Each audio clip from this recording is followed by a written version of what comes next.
cometemos sinistros, cometemos acidentes, tá? E aquilo que eu falei, às vezes a gente pensa que a Bíblia nos ensina que a maturidade, ela vem pelo crescimento espiritual. Guarde isso aqui, olha para mim, olha para mim. A maturidade, ela vem pelo crescimento espiritual, não é pela idade. O que é o crescimento espiritual? É o conhecimento da Escritura para a aplicação da Escritura. Vou repetir. O conhecimento da Escritura e a aplicação da Escritura nos dá maturidade espiritual, tá? Então, o que é a maturidade espiritual? É conhecer para praticar. Lembra que o Esdras, quando ele vem com a segunda leva de 50 mil exilados, a Bíblia diz que ele aplicou o seu coração em conhecer, praticar e ensinar. Ele não ensinou, conheceu e praticou, não. Ele se aplicou em conhecer, está lá em Esdras. Eu vou conhecer, praticar para ensinar, porque eu não tenho como praticar se eu não conhecer. Quem é que já ouviu isso aqui? O crente usa muito isso aqui, o diabo se lançou no meu casamento. Você já ouviu isso? Já ou não ouviu? Irmão, o diabo entrou no meu casamento, mas fez um esparramo, e o diabo, coitado do diabo, né, irmão? Eu vou fazer uma pergunta para você, irmão. A Bíblia diz assim, resistir, achegai-vos a Deus e Ele? Achegai-vos a Deus e Ele? Resistir o diabo e Ele? Pronto, como é que eu resisto? Como é que você resiste o diabo? Como é que a gente resiste o diabo? Como é que Jesus resistiu ao diabo lá no deserto?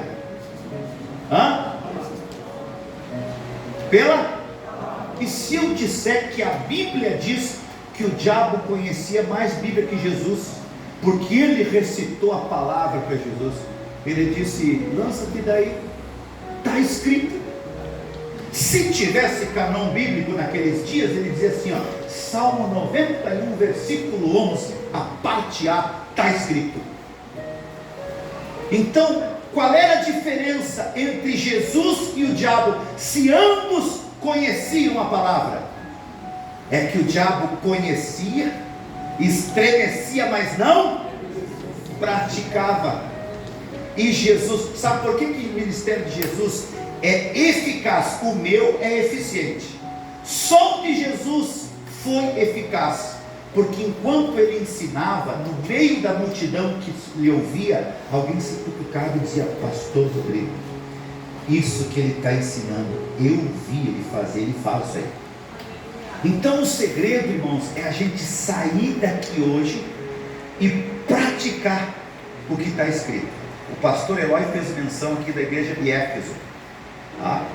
Paulo está preso em Roma, apela para a cidadania romana, tem o direito de uma prisão domiciliar, escreve 4 cartas, uma endereçada a Éfeso, a mais poderosa dessas 4 que ele escreve enquanto está preso em Roma. Só que Éfeso, irmãos, a cidade de Éfeso, lá abrigava o templo da deusa Artemis. Lá em Atos dos Apóstolos fala que os ourives, eles ganhavam muito dinheiro fazendo nichos, imagens dessa deusa Artemis. O Paulo chegou lá com a igreja, irmãos, o templo fechou, os artifícios de ouro tiveram que arrumar outra coisa para fazer. A cultura, a economia de Éfeso, lá tinha o altar da deusa Diana, a deusa da sensualidade. Lá tinha o altar do deus Baco. O deus Baco é o deus do vinho, da onde mais tarde veio o prefixo da palavra bacanal. Você imagina como era o culto a esses deuses, os casais, as orgias que eram praticadas quase que em praça pública. Por isso que Paulo sente a necessidade de, no capítulo 5, a partir do versículo 21, escrever uma carta episcopal. Para quê? Para apacentar os casais. Por quê? Porque aquela sociedade, aquele ambiente, aquela igreja estava inserido num contexto sodomita. num contexto de Sodoma e de Gomorra, e muito parecido com os dias de hoje, porque um dos sinais que Jesus deu para a sua vida, ele disse assim: será como nos dias de Noé, será como nos dias de Sodoma e de Gomorra. Qual era a característica? Inversão de valores. Hoje você sai, a sociedade banalizou o casamento, banalizou o matrimônio. O que é certo se fez errado, o que é errado se fez certo. Mas a igreja, através da sua palavra, é a única que tem poder de se levantar para resistir nessa última hora, irmãos, e permanecer em pé como a família cristã. No tópico de número 5, vai falar sobre pecar. E os irmãos sabem que no dicionário Aurélio, a palavra pecar é errar o alvo. E errar o alvo, todos nós erramos, tá? João escreve: se alguém disser que não erra, não peca, já se faz mentiroso, já pecou e nele não há verdade alguma. E aí eu peguei, irmãos, 3 aspectos, e nós vamos falar sobre esses 3 aspectos, que está inserido ao artigo 18 do Código Penal, o Código Geral, tá? Quando alguém comete um sinistro ou um crime que a ciência jurídica chama de culposo. O que é um sinistro culposo? O que é um crime culposo, pastor Rodrigo? É quando você não tem intenção. Você não tem intenção de cometer aquele acidente, de cometer aquele sinistro. Me diga se no percurso da nossa trajetória matrimonial não acontece esses culposos, não acontece esse sinistro. Às vezes é uma palavra, foi mal colocada, é intencional. Mas eu sempre falo que palavras ferem mais às vezes que um açoite, principalmente para o ser humano. E principalmente para o ser humano feminino, porque a mulher, ela armazena palavras. Nós homens não temos esse problema. A gente chegar e dizer assim: rapaz, pastor Rodrigo, estou mais gordo que você.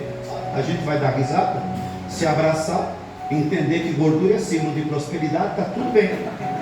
Se uma irmã chegar para a irmã Célia e dizer assim: estamos gordinha, ela não dorme essa noite, tem que abanar ela toda noite.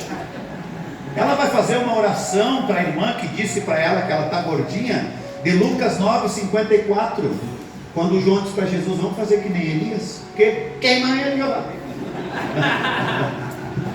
E, irmão, agora, acontece ou não acontece sinistro por palavras? Muitas vezes, tem muito casal, irmão, brigado por palavras. Hoje eu estou ministrando para alguém aqui que está ferido por causa de uma palavra mal colocada. Mas nós temos que entender que são sinistros, é um crime culposo, não há intenção de cometer. Você quer ver uma coisa? Quando se analisa esse sinistro, quando se analisa este crime, se analisa sobre os 3 aspectos, os 3 elementos da culpa. Eu vou tirar da ordem para me ordenar e aplicar para o matrimônio. Primeiro elemento da culpa: aconteceu um sinistro. Não era a intenção, mas aconteceu. Agora precisa se resolver. Precisa se analisar o caso, resolver o caso, investigar o caso e solucionar o caso. Primeiro elemento da culpa para se investigar e se analisar o caso e findar o sinistro: imperícia. O que é imperícia? Eu não estou apto para fazer, eu não tenho conhecimento de causa para praticar, mas eu vou lá e resolvo fazer, e fazer do meu jeito, porque não me preparei para isso. Mas eu, de médico e louco, eu tenho um pouco, e o meu avô foi assim, e o meu pai era assim, e às vezes a gente coloca o testemunho, a experiência acima da palavra. Nenhum testemunho e nenhuma experiência pode se sobrepor à palavra. A palavra sempre será a bússola para todos os relacionamentos. Aleluia! O salmista, no Salmo 138, versículo 2, a parte B, está escrito: Deus elevou a sua palavra acima do seu próprio nome. Acima do seu próprio nome. Imperícia, não estou apto para fazer. Mas aí eu resolvo ir lá fazer e dar o sinistro. Irmão, eu vou fazer uma pergunta para você. Quando é que você conheceu o teu marido de verdade? Antes do altar ou depois do altar? Irmão, quando é que tu conheceu a tua esposa de verdade? Antes do altar ou depois do altar? Antes do altar não é meio que uma propaganda enganosa, irmão? É ou não é? Alguma vez o senhor disse que ia roncar no ouvido da Carminha? Quando eu conheci a série não tinha, agora elas viajam com chapinha. Elas carregam um telequinho assim que liga na luz, né? E sai fumaça. Eu conheci uma série, Zeni, ela usava uns bob desse tamanho assim, ó. Só que quando eu conheci ela, eu ia visitar ela, cabelinho lisinho, bonitinho. Bastou eu casar. No outro sábado, sexta, ela se prepara para uma festa. Ela sai do banho com os bob. Quando eu olhei para aquele, não sei se você assistiu aquele filme ET, o extraterrestre. E eu disse: amor do céu. Por quê, irmãos? Porque nós somos imperitos. A gente só vai conhecer de verdade com quem que a gente casou depois do altar. O texto é claro: deixará o varão, o pai e a mãe. São culturas diferentes. Ela é de Santana do Livramento, o pai é uruguaio, toma tererê, mata e helado. Eu sou de Santiago do Boqueirão. Quem não é bandido é ladrão, e eu confio nessa verdade, pois matou minha saudade e roubou meu coração. Eu tomo mate quente de doer os dentes, tchê. Mate morno me dá dor de barriga. Mas quando o texto diz deixará, deixar, eu tenho que abandonar alguma coisa. Como é que eu vou agradar a ela se eu não deixar alguma coisa? Eu conheço uns maridos que aqui, graças a Deus, não tem, que é difícil de lidar com eles. A coitadinha da bichinha diz assim: amor, mas quem sabe tu me conheceu assim, tu gostou de mim assim, vai morrer comigo assim. A coitadinha faz aquela oração: Senhor, levai, levai para Jerusalém. Tem marido Gabriela aqui? Conhece o marido Gabriela, pastora?